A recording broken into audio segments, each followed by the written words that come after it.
지난 월요일쯤에 제가 이제 밖에서 이렇게 차 근처에서 이제 차를 이렇게 좀 정리하고 있었는데요. 제 앞에 바로 그 교회 옆에 사시는 권사님이 계속 서 계신 거예요. 가지도 않고 계속 전화만 바로 이 옆에 3층에 사시는 분이십니다. 그래서 이렇게 움직이질 않고 이렇게 계속 전화만 하시는가. 조금 이따 남편분이 오셨는데 이분이 걷지를 못하는 거예요. 어르신들 이렇게 건강하신데 갑자기 이렇게 걸음이 안 떼질 때가 있잖아요. 이렇게. 근데 서서는 계시는데 보니까 남편도 오셨는데 이분이 움직이지를 못하시는 거예요. 제가 이제 그런 일을 보면 또 그냥 지나칠 수는 없잖아요. 바로 옆에 있는. 그러니까 제가 가서 이렇게 좀 움직여 들어갔더니 한 걸음도 못 떼시고 서 계신 거예요. 어떻게 해야 되죠? 업어야 돼요? 그래서 제가 이제 그랬죠. 업으라 그러니까 잘 이분이 안 업으시려고 그래요. 제가 아들이라 생각하고 그냥 업으십시오. 그리고 이제 바로 여기 1층까지는 이제 그냥 갔어요. 근데 2층부터는 어떻게 됐을까요? 너무 무거워. 갑자기 무거워졌죠. 알고 보니까 이분이 제 등에 엎인 게 미안하셔가지고 계단 옆에 보면 난간 쇠 있죠. 이거를 붙잡으신 거예요. 그 붙잡고 매달리시니까 그 무게가 어디로 오겠어요? 제 등을 보니까 더 무거워진 거예요. 그래서 보니까 왜 이렇게 보더니 이분이 내 등에 엎여가지고 이걸 꽉 잡으니까 그 무게가 그대로 제 등에 눌리죠. 이거 놓으시라고 놓치니까 앞으로 갈 수도 없고, 그렇게 놓지를 않으세요. 이거는 모르겠네요. 그래서 겨우겨우 3층까지 가가지고, 3층이니까 다행이지. 한 5층까지 왔다면 제가 아주 혼날 뻔했어요. 그래서 이렇게 이 등에 이렇게 사람을 업거나 무거운 짐을 지는 일은 굉장히 힘든 일이죠. 우리 모두는 인생을 살아가면서 아이들도 짐이 있어요. 꼬마가 와서 옆에 와서 목사님께서 당이 떨어져가지고 사탕 좀 주십시오. 초등학생이에요, 초등학생. 가방이 무거운가. 그래서 이 아이들도 어르신들도 마찬가지죠. 그 자료를 찾아봤더니 연세가 많아져 갈수록 이 염려와 짐은 더 무거워진다고 그래요. 그래서 지금 우리 청년들도 고민들이 많지요. 근데 어르신들은 인생의 산 나이만큼 고민과 또 짐이 무거우신 거예요. 그래서 짐은 우리를 굉장히 피로하게 하고 무겁게 하는데요. 결국 성도는 교회의 짐을 안 질 수 없잖아요. 또 장로님들은 장로님들대로, 권사님들은 권사님들대로, 집사님은 집사님들대로 다 져야 될 짐입니다. 교회들도 마찬가지고. 그런가 하면 또 교회는 세상과 또 사람들이 질 수 없는 그 짐들을 져야 하는 그러한 일을 해야 하는 곳이 바로 교회예요. 우리가 잘 아는 썬다싱이라고 하는 사람의 이야기가 있습니다. 히말리아 산맥을 넘어서 네팔 지역으로 여행을 할 때입니다. 그러면 친구와 함께 이 히말라야 산을 넘게 되었는데요. 둘이 걸어가는데 도중에 길 옆에 추위에 쓰러져 죽어가는 한 행인을 만난 거예요.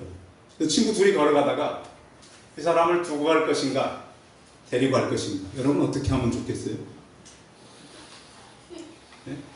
그냥 우리도 힘드니까 가겠어요? 아니면 힘들어도 데려가겠어요? 이게 일치가 안 돼요. 친구들이 둘이 옥신각신 하다가 한 친구는 그럼 너 알아서 해라, 먼저 갔어요. 산다싱은 이 쓰러져 있는 사람을 등에 지고 메고 가니 엄청 힘들죠. 사람의 무게가요. 처음에는 그렇게 무게감이 안 느껴져도 오래도록 등에 지고 간다는 건 참 힘든 일이에요. 그래서 그 밤을 계속 사람을 등에 지고 간 거예요. 그래서 드디어 이제 보니까 멀리 마을이 보이고, 드디어 이제 살았구나 하고 마을을 발견하고 얼마 가지 않아서 보니까 맨 앞에 까만 물체가 누워있는 거예요. 누구였을까요? 그래, 앞에 먼저 갔던 친구가 혼자 오다가 추위를 못 견디고 얼어 죽은 거예요. 근데 선다싱은 그 쓰러진 사람을 등에 메고 왔기 때문에 서로의 어떤 그 열이 그리고 땀이 나, 그래서 생명을 건졌다는 유명한 이야기입니다. 이 일 후에 선다싱에게 어떤 사람이 물어봤다 그래. 인생에 있어서 가장 어려운 때가 언제였느냐 물어봤을 때 저는 내가 지고 가야 할 짐이 없을 때 가장 힘들었습니다. 좀 우리하고는 다르죠? 우리는 짐이 없으면 더 쉽겠지만 이 선다싱은 짐이 없을 때가 더 힘들었습니다. 우리하고 좀 짐을 느끼는 무게가 달랐던 것 같아요. 이 갈라디아 선 바울이 갈라디아 교회 성도들의 어려움이 생겼을 때 쓴 편지입니다. 교회가 화목하면 좋았을 텐데 그러지를 못했어요. 그래서 바울이 갈라디아 교회 성도들을 향해서 짐을 어떻게 지면 같이 한 공동체로서 갈 수가 있는가를 아주 구체적으로 설명을 잘 해주고 있어요. 같이 한번 읽어볼까요? 6장 1절 읽어봅니다. 시작. 형제들아, 사람이 무슨 범죄하고 있더라 신령한 의인은 온유한 심령으로 그러한 자를 바로잡고 너 자신을 살펴보아 너도 시험을 받을까 두려워하라. 그렇습니다. 여기에 이제 무슨 범죄한 일은 어떤 지속적인 범죄는 아니고요. 실수로 미끄러지다라고 하는 그런 의미를 갖고 있어요. 그러니까 실수했을 때 어떻게 해야 될까? 실수가 좀 많이 드러난 실수가 된 것입니다. 그래서 이런 일에 대해서 우리는 어떻게 주변에 사람들이 일을 했을 때 대처해야 될까라는 것이죠. 그래서 이 성경은 이렇게 말합니다. 너희는 온유한 심령으로 그랬습니다. 성경에 보면 온유 그러면 착하고 얌전하고 이런 생각을 하게 되는데 온유의 원래 뜻은 자신을 꺾고 굴복하는 것을 온유라고 해요. 여러분 그래서 교회 안에서 이렇게 좀 착해 보이는 사람이 절대 온유한 사람이 아니라 자신을 꺾고 굴복할 수 있는 사람, 그런다면 하나님께 항복하는 사람이 바로 온유한 사람입니다. 그러한 온유한 너희는 하나님께서 주시는 그 온유한 심령으로 그 사람을 바로잡아라. 특별히 이제 이 신령한 사람, 신령한 너희 이렇게 표현하고 있는데요. 그건 성숙한 사람을 말합니다. 영적으로 성숙한 사람. 갈라디아 교회 성도들이 다 성숙한 건 아니지만 너희가 온유한 성숙한 그런 마음으로 사람들을 타이르되 어떻게 타이르하냐 하라고 말씀하냐면 그 사람을 회복시키라고 하는 겁니다. 혼내는 것에 그치지 않고 회복을 시켜라 이렇게 말하죠. 그래서 잘못하다 보면 너무 꾸짖다 보면 그 사람이 회복할 수 있는 기회를 놓칠 수도 있어요. 그래서 우리가 주변에 보면 상처를 받은 사람은 많아요. 그렇죠. 어느 분이 이제 한국은 아니고 미국에 집회가 있어서 갔더니 미국 교회 이렇게 성도를 만났는데 상처 입은 사람들이 그렇게 많더래요. 상처 입은 사람들. 그런데 놀라운 것은 내가 상처를 줬습니다 하는 사람 한 사람도 없더라고요. 여러분 지금까지 여러분이 상처 준 사람 있었어요? 네? 여러분 상처를 받은 건 많지요. 그렇죠. 그런데 내가 상처를 줬다 하고 저도 목사님 제가 누구의 상처를 줬습니다. 이렇게 찾아온 사람은 거의 없어요. 어떻게 찾아온 사람들이 많아요? 목사님, 제가 너무 상처를 받아가지고 나 혼자는 도저히 상처를 이길 수가 없어요. 그런 분들은 가끔씩이에요, 가끔씩. 그런데 목사님, 제가 상처를 너무 크게 줘가지고 도저히 내가 잠을 잘 수가 없고 이 상처로 인해서 목사님 내가 어떻게 하면 좋겠어, 이렇게 찾아온 사람 지금까지 제 기억에 거의 없어요. 좀. 근데 놀라운 것은 왜 우리 주변에는 이렇게 상처를 받은 사람들은 많지만 상처를 주었다고 하는 사람은 별로 없을까요? 오늘 성경은 그래서 이런 부분을 우리에게 말씀하고 있는 거예요. 짐이 너무 무거워서 참 지고 힘든 사람. 그런데 우리가 살다 보면 짐이 누구나 있게 되는데 꼭 상처만 힘든 것만 짐이 아니죠. 걱정도 짐이죠. 그렇죠. 어떤 분은 대화할 때마다 참 목사님 걱정이에요, 이런 말을 한 5분도 안 했는데 거의 한 5-6번 하는 것 같아요. 목사님 걱정이 왜 그렇게 걱정도 걱정이면 그 말 자체가 걱정이더라고요. 그런 걱정, 또 어떤 이 사람들의 이 문제, 고통도 짐이잖아요. 이런 것들을 이렇게 만나서 나누라는 거예요. 교회에 우리가 오게 되면 이렇게 서로 나눈다 그러잖아요. 뭘 나눈다 그러죠? 말씀을 나누고. 그런데 이 말씀의 핵심에는 그런 고통을 나누라는 거예요.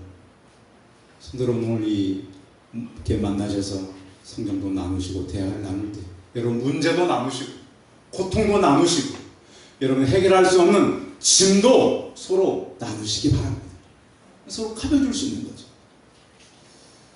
그래서 오늘 바울은 너희가 짐을 지라.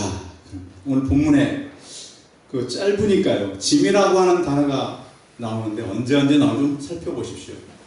오늘 6장 1절에서 5절 가운데 짐이라고 하는 단어가 어디 나와요?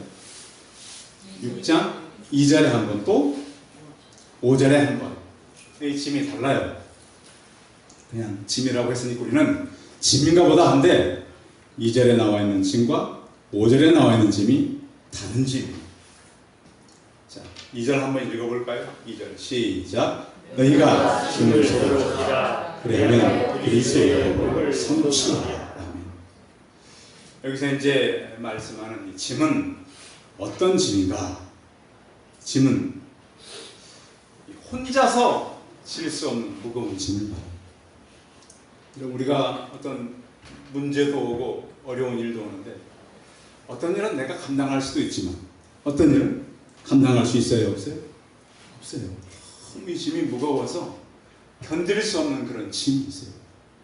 자, 그런 짐은 도저히 혼자 질 수 없기 때문에 이 짐은 오늘 말씀대로 서로 져줘라. 서로 져줘라. 그래서 그럼 제가 가끔씩 말씀드리잖아요. 급한 일 생기고 어려운 일 생기면 어떻게 하라고요? 저한테 전화하라고. 그래서 혼자 도저히 질 수 없을 때는 같이 지라는 거죠. 자, 그런데 여기서 지라고 하는 얘기는 한 번 지라는 얘기가 아니에요. 어떻게 지라고 말씀하고 있냐면 여기 있는 짐을 벗을 때까지 지속적으로 져주라는 거예요. 언제까지요? 짐을 벗을 때까지 져주라. 이는 다음에 힘든 일을 만나면 한두 번은 할 수 있죠. 그렇죠? 그런데 오늘 바울이 말하고 있는 이 짐은 언제까지 져줘라? 짐을 벗을 때까지 같이 져줘라. 그러니까 성경이요, 모르고 읽으면 상관이 없는데 알고 읽으면 굉장히 부담스러운 거예요, 이게요. 자, 보세요. 그냥 읽지만 제가 이제 원어를 찾아면서 읽어보니까, 자, 짐을 져줘라. 이 목사, 언제까지 져줘라? 짐을 벗을 때까지 너 져줘라. 되게 부담이 와요, 안 와요? 상당히 오는 말씀이에요. 여러분도 같은 부담이 되시기 바랍니다. 그래서 누가 무거운 짐을 지고 오면 그 짐을 같이 져주려고 하는 그런 마음이 있기를 바랍니다. 지금은 이제 우리나라에 많이 사라져버린 그런 그 일인데요. 저희 살 때만 해도 저희 동네에 울력이라는 게 있어요. 울력. 우리 어르신들 아세요? 지금 벌써 하시잖아요. 네. 울력이라는 게 있어요. 제가 그래서 이게 사투리인가 저희 동네 쓰는 말이니까 찾아봤더니 지극히 표준 말이에요. 어떤 말이냐면 이 동네에 보면은 이제 그 어려운 가족이 생겨요. 이제 남편이 없거나 가정 형편이 어렵거나 그러면 동네 사람들이 이제 그 어떤 저희 동네는 이렇게 이걸 했었어요.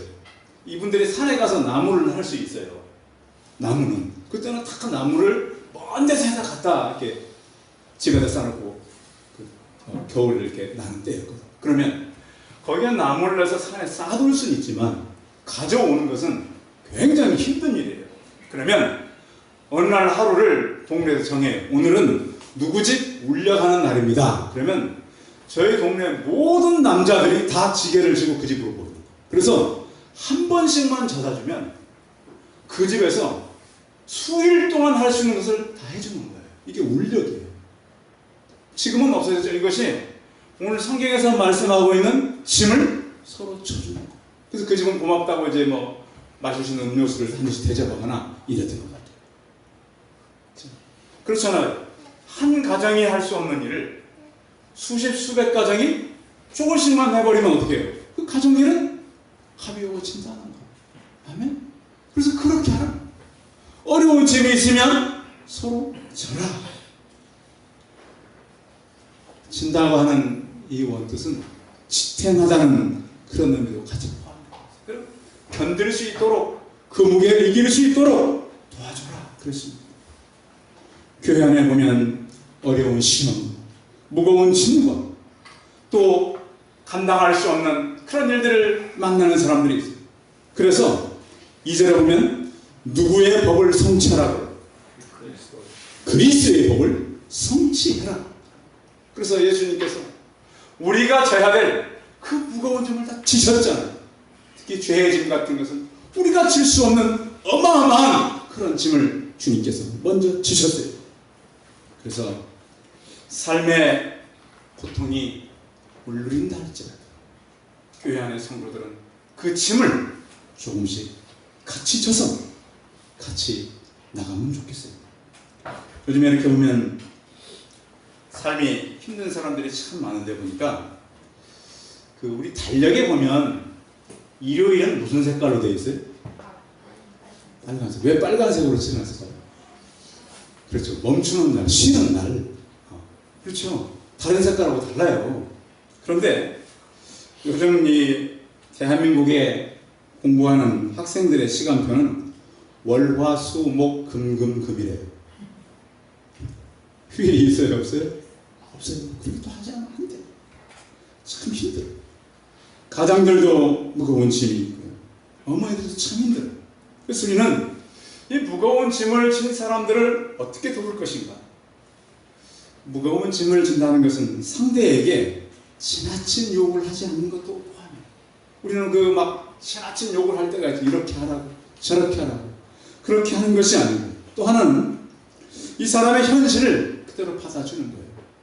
그 사람의 신발을 신지 않고는 그 사람을 이해할 수 없는 거죠. 그렇죠. 그 현실을 들어가보지 않고.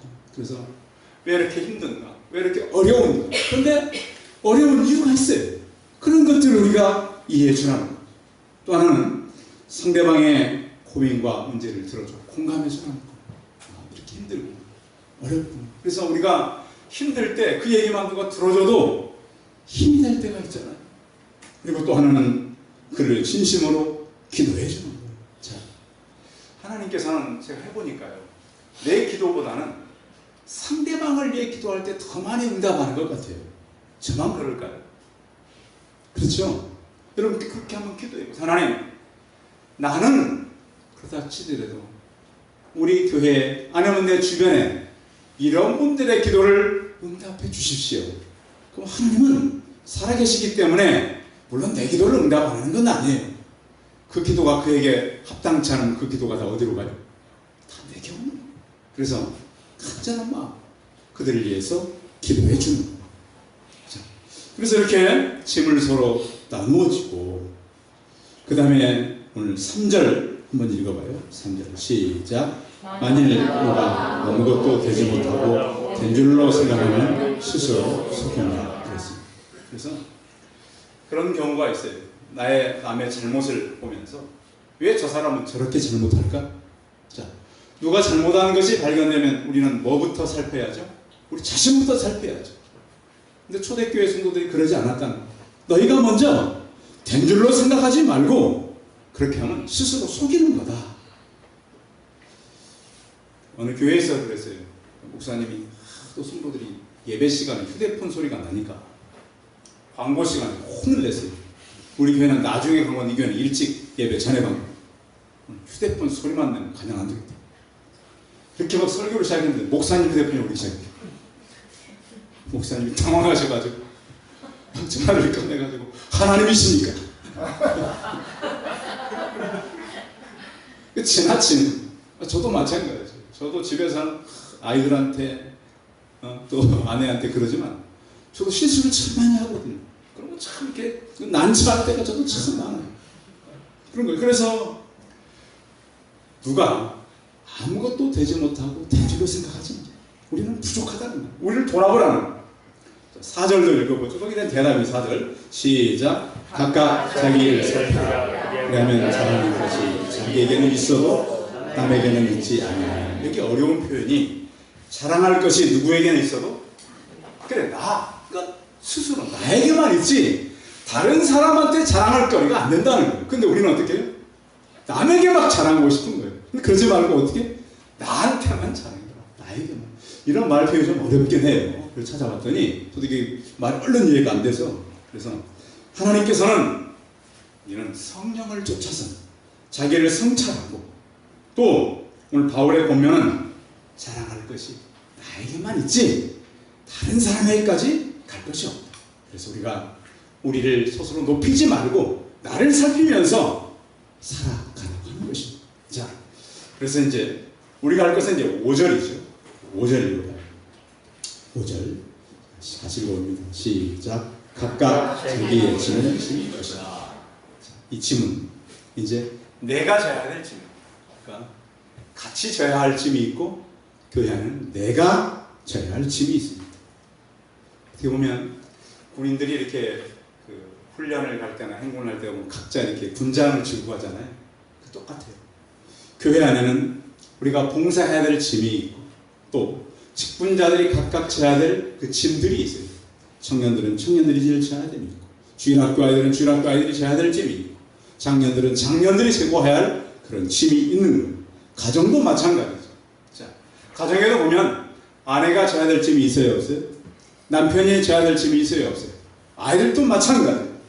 어느 분이 그렇게 표현했어요. 이 비 오는 날, 이렇게 비가 오는 날, 가정은요, 그 우산을 가지고 이렇게 이 빗속을 뚫고 가는 그 모습을, 그 그린 모습이 있더라고요. 그래서 비 오는 날 이렇게 가장 그래도 우산 누가 들고 가야 되겠어요? 비 오는 날 우산을 든다면 가족이 한 우산을 갖고 간다면 누가 들어야 돼요? 그렇죠. 아빠가 키가 크니까 좀 이렇게 본인이 들어야죠. 이렇게 비가 들맞으니까. 아빠가 만약 들 힘이 없다. 그럼 누가 들어야 돼? 엄마가 들어야 돼. 엄마가 들 힘이 없다. 그럼 아이들이 들고 와야 돼.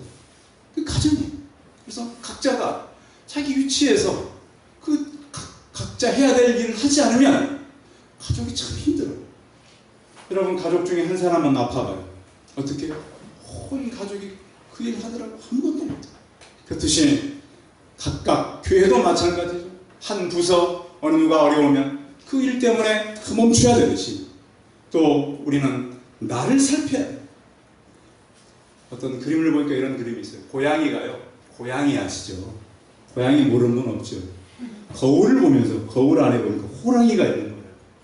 이게 자기다 생각하는 거예요. 난 호랑이야.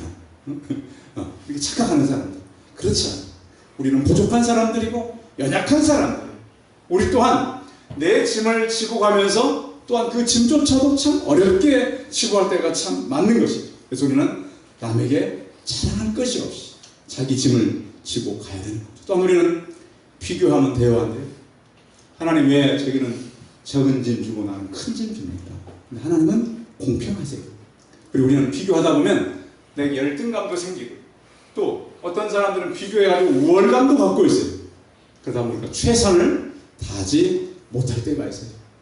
우리 초등학교 다닐 때 나온 이야기 건데 토끼와 거북이 이야기 아시죠? 아시죠? 경주를 했는데 누가 이겼어요? 예? 거북이가. 요즘에 그런 책이 아마 교과서에 있다는 저자가 혼날 거예요. 절대 거북이가 1등하면 안 돼요. 거북이가 기다렸다가 토끼랑 같이 들어가야 특종감이 되는 거예요. 그렇죠? 그러면서 야, 같이 들어가자. 응? 그래서 사람들이 만들어낸 것이 토끼와 거북이의 제2탄을 만들었어요. 토끼가 억울해가지고 야, 우리 내려가는 거 시합하자. 그래서 시합했는데 이번에도 내려가는데 누가 이겼어요? 거북이가 이겼다는 거예요. 왜요? 거북이가 목하고 다리를 집어넣고 굴러버렸다는 거 아니에요? 그 토끼가 어떻게 이겨요? 이길 수가 없죠. 그래서 우리는 이제 이런 이야기들을 통해서 우리가 같이 가야지, 함께 가야지. 또 우리는 요즘에 보면 이 가족을 같이 이렇게 가는데요. 참 힘든 것이 아이들을 키우는데도 전에는 요즘에 이제 돈을 내야 되니까 포켓이라 그래요. 부모를. 옛날에는 이제 투 포켓이면 됐는데 이제는 또 양쪽 어른들이 아이를 하나 키우는데 부모들이 와가지고 포켓. 그래가지고 삼촌과 이모가 와야 되고 이렇게 막 돼가지고 할머니 할아버지까지 아이 하나 키우는데 8명의 포켓이 필요해야 돼. 그러니까 이게 짐이 너무 많아.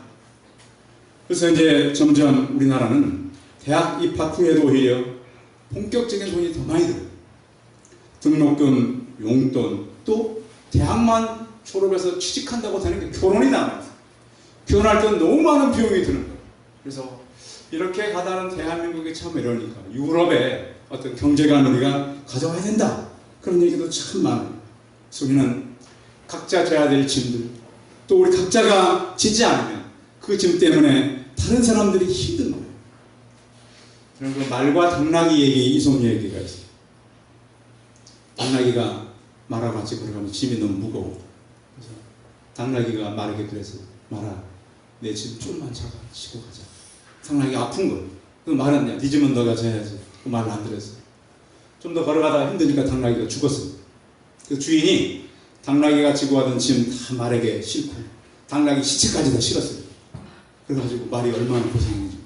이런 얘기가 뭐냐면 짐을 지지 않으면, 서로 나눠지지 않으면 그 짐이 오히려 내가 더 무거운 짐이 된다고 하는 거예요. 오늘 성경은 바울을 통해서 우리가 어떻게 짐을 지는 것이 하나님께서 요구하는 짐의 모든 모범을 보이신 분은 바로 예수 그리스도. 마태복음 11장 28절 30절에 보면 수고하고 무거운 짐자들아 다 내게로 내가 너희를 쉬게. 나는 마음이 온유하고 겸손하니 나의 멍에를 메고 내게 배우라.